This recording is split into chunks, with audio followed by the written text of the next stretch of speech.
This video is an introduction to the new racing format, which is based on boat speed, which we will use here in Victoria for the October Sprint and the City Championships. This presentation is made up of two parts. The first part is a short, high-level overview, which will hopefully help most of the people understand the new format. The second part is a deep dive, where we will cover more details and also explain some of the decisions we made. Let's start with part 1. Events. In the last 2 years we had 27 award categories and therefore 27 events, meaning each event or each award category had its own heats and final. This year there's only going to be 6 events: the open single, double, quad and 8, and the novice quad and 8. Because we don't differentiate between girls and boys or junior and seniors anymore, head coaches can create crews independent of the gender, the age, and to a certain degree also the skills. This will give them much more liberty to form their crews. I would like to explain the seeding and the progression with an example based on the numbers from last year. Last year we had 400 kids participating in high school. 200 of them were novices. So another 200 were either experienced or advanced. This year they would be open, in an open category. These 200 kids divided into quads will give 50 crews. Some of those kids will be in doubles, or for some of the schools it will not add up. So we will have probably roughly somewhere in the 40 crews. Dividing these 40 plus crews into races of 6 boats will give us 7 or 8 races. We will assign a speed category to each crew based on the age, the gender, and the skills of the crew members. The speed category will be a number between 1 and 4, 1 being the slowest and 4 being the fastest. Once we have assigned a speed category to each crew, we can sort the crews by that number. The 6 fastest crew will be in the first or in final A. 7 to 12 will be in the second race or race number B, and so on and so on. We'll then race the first round, which you could call the heat. Once the heats are run, we will do a progression. The first 2 crews of each race will go up a race. So if you were first or second in race D, you would race in the next round in race C. If you are in the middle, 3rd or 4th, you would stay in the same race. And if you are the slowest 2 crews, if you are 5th or 6th, you will go down. So if you are 6th in race D, you would race the next race in race E. We will then do the second round, which you could call the semi-final, and apply the exact same progression, which will then give us the seeding for the final. In other words, every crew will have at least 3 races per event.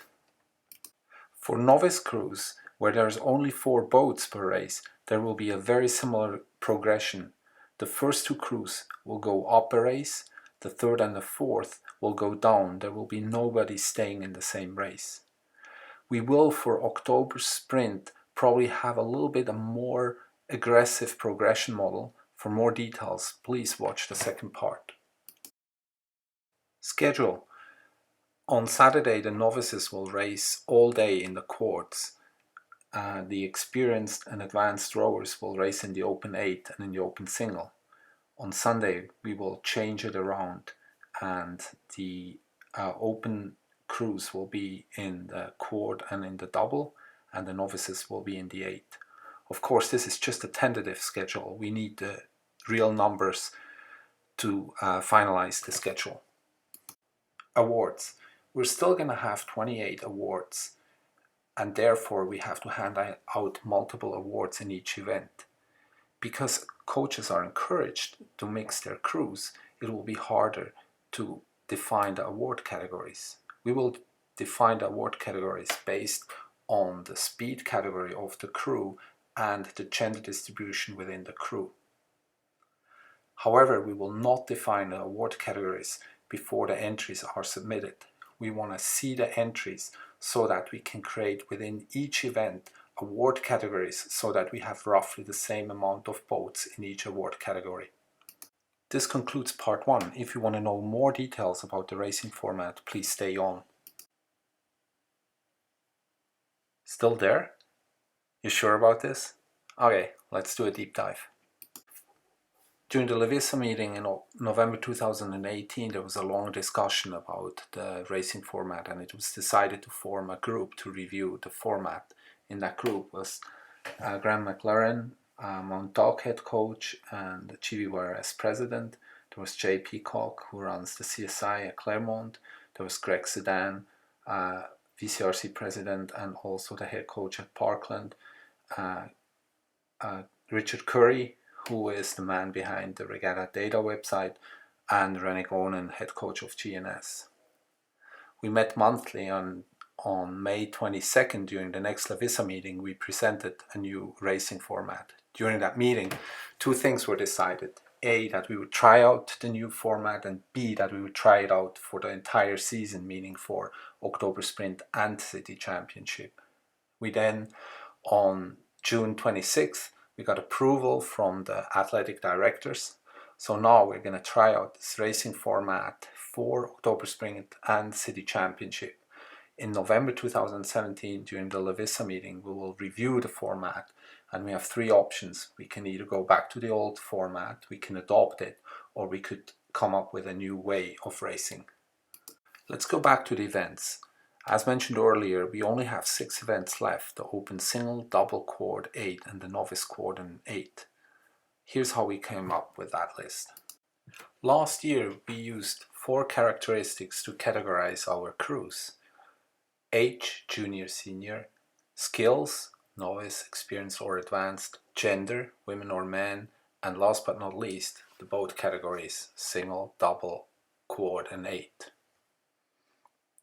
All in all, there were 48 combinations, but we only used 27 events or award categories. It's 27 because the senior experience quad is a mixed event. In order to create more competitive races, we knew we had to merge some events. The easiest way to do that is to remove some of those categories, and we went through just about every combination. You can see here 2 scenarios in the middle. On the left side we removed the age, and you end up with 18 events. On the right side we remove the gender, and you end up with 14. We would have preferred to just have 4 boat classes, a single, a double, a quad and the 8. But that was not possible, because there's simply not enough daylight to have everybody race in a quad 3 times in one day. So we knew we had to split the quad into 2 groups, so that we would have a Saturday quad and a Sunday quad. We could have done that by gender or by age, but we decided by skill, novice versus open, for good reasons. The novices race in 4 boat races, whereas the open race in 6 boat races. And also, if the novices are in their own categories, then the head coaches can reuse those novices in the open categories to fill up the quads and the 8s. Before we start talking about progression, we need to talk about speed categories. When the students signed up for high school rowing, they had to answer 4 critical questions for us. The first was on the grade, which allowed us to determine whether they are junior or seniors. The second one, the gender, which allows us to see whether they are women or men. Third one, if they have rowed for a club, which determines whether they are advanced or not. And the last one, the number of years in a high school rowing, which tells us whether they are novices or experienced rowers. Once we have that information, we can calculate the old athlete categories. So if an athlete is a senior advanced man, or for instance a junior novice woman. Once we have these values, we can determine the speed categories: 4 for a senior advanced man, or 1 for a junior novice woman. For those of you that have access to the registration spreadsheet, Google spreadsheet, you will notice that we've added 4 columns where these calculations can be seen. We calculate the athlete category as a rower, the athlete category as a coxswain, and then the speed categories as a rower and as a coxswain. Please note that these values are just informational for you. We will add the original questions about grade, gender, club, and numbers of high school rowing to the Regatta data database, and Regatta data will do its own calculation to determine the speed categories. Once the speed category of an athlete is defined, it is quite simple to do the seeding. We just simply create a speed category of the crew by averaging the speed category of its athletes and then sort all the crews by the speed category of the crew. Let's go back to the progression. There's a potential problem and I want to show you how we're trying to avoid it. But first, here again is the progression for a 6-boat race, and here the progression for a 4-boat race. Here's the problem. Let's take the novice quart as an example. If you have 200 novices and you put them into quarts, you're going to end up with about 50 quarts. If you put those 50 quarts into 4-boat races, you're going to end up with 12 or 13 races. Let's say you have in your high school 4 junior novice girls and they're really fast. Because their speed category is very low, they will end up at the very bottom of the racing. So let's say they race in race number 11. They simply don't have enough runway to make it into the right race. Let's say they're fast enough to race into race number 7. After one race, they can only progress up to race number 10, and after the second round, they can only progress up to race number 9, but they won't make it into their right, let's say the 7th race. There's 2 things we're going to do to try to avoid that situation. First, we're just going to continue at City Championships where we left off at October Sprints. In other words, we're going to take the results from October Sprints, apply a progression, and then use that as a starting point for the first round of racing at City Championships. In other words, the first round of racing at City Championships basically comes round 4 of the overall season. To come back to our example with the 3 novice girls, this means that when they come to City Championships, they don't have to go back to square one and start racing in race 11. If they had during October Sprints, if they advanced from race 11 to race 10 and race 9, and they came first or second in race 9 in the final during October Sprints, they would actually progress to race 8, and that's where they would start during City Championship. They could then advance to race number 7 and even to race number 6. This approach, of course, brings up 2 new questions. First, can the head coaches change the crews between October Sprints and City Championships? And the answer is yes. And the second question, what happens if a school shows up at City Championships with a different number of crews? There's 2 cases. If there's fewer crews, then we will simply scratch the bottom crews and move everybody below up 1 spot. If a school shows up with more crews than during October Sprints, then these extra crews will be slotted in at the very bottom, and all the new crews will be sorted by the speed category. The second thing we might do to help crews find their right race is to apply a different progression model. Depending on the number of crews and their speed categories, we might decide to use during October Sprint a more aggressive or progressive progression model. In this model, the winner doesn't go up just 1 race, but they actually skip a race and go further up. So in this example, in race D, the winner doesn't go up to race C, but it goes actually up to race B. The second crew still goes up to race C. 3rd and 4th stay in the same race. The 5th goes down 1 race, and the last crew goes down 2 races. In a novice or 4-boat race, we can have a similar progressive progression. Again, let's take race D as an example. The winner doesn't go up to race C, but actually to race B. The second crew will go up to race C, the 3rd crew down to race E, and the last crew, the 4th crew, will go down to race F. Now that you have a better understanding of events, progression and seeding, we want to take a minute and have a look at the advantages of the new racing format. We believe there are at least 6 problems with the old system that we have solved. But before we start, let's make an example. On the left side, you see an event. It's a novice event with 9 entries. There will be 3 heats. The 3 winners and the fastest second crew will advance to the final. The first problem are the empty spots. As you can see, in each heat, there's an additional space for an additional boat available. There should be another 12 rowers coming down the course.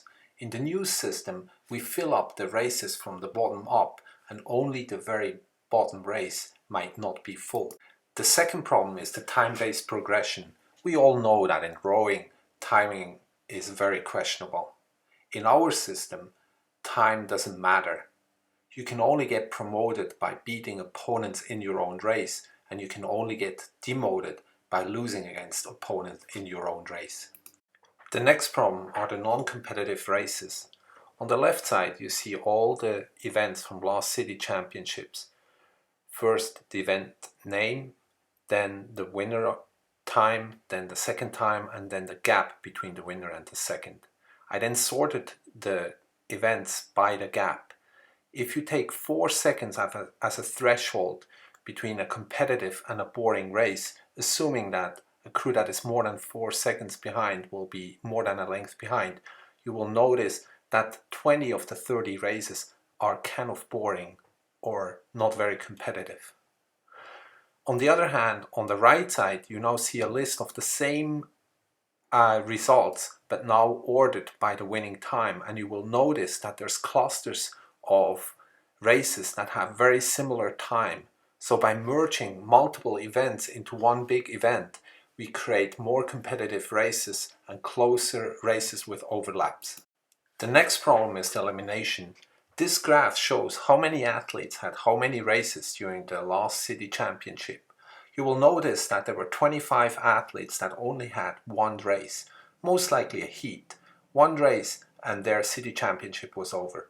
Now you could argue that 25 out of 400 is not a big number, but if you take the next group, the kids that had 2 races, then you will see that close to 100 kids, or 1/4 of the athletes, had only 1 or 2 races. With our new system, each athlete has in each event at least 3 races, so we're hoping that everybody will be racing 1/4 and 1/8. That would mean they would have 6 races. The last 2 problems are rowing up and exhibition. In rowing up, it means that you don't race in the correct category. For instance, a junior might row in a senior race. During the last city championship, 31% of the senior crews had a junior in the boat. 51% of the experienced and advanced crew had a novice in their boat, and 13% of the men's crew had a woman in their boat. Exhibitions are crews that also violate the rules. So for instance, a boy racing in a girls category. In exhibition crews can't progress and they cannot win any medals or trophies. During the city championships in 2018, there were 70 crews, or 7% of the boats, exhibition. With the new racing format, there is no need for rowing up or exhibition. Here's our vision. We want to see big boats, a quad and 8s. We want to see full fields, 6 in the open and 4 in the novice categories. And we want to see close races with overlaps at the finish line. Just visualize, there's 6 8s coming down the course on top of each other. 48 athletes battling it out, 6 coxswains screaming at them. And on the shore, there will be schoolmates and parents yelling at them. That's the kind of racing we want to see. Let's have another closer look at the schedule. We placed the novice quad on Saturday because we believe that's the event with the most races, because novices have only 4 boats per race. Then the open kids will have to race in the 8 on that day.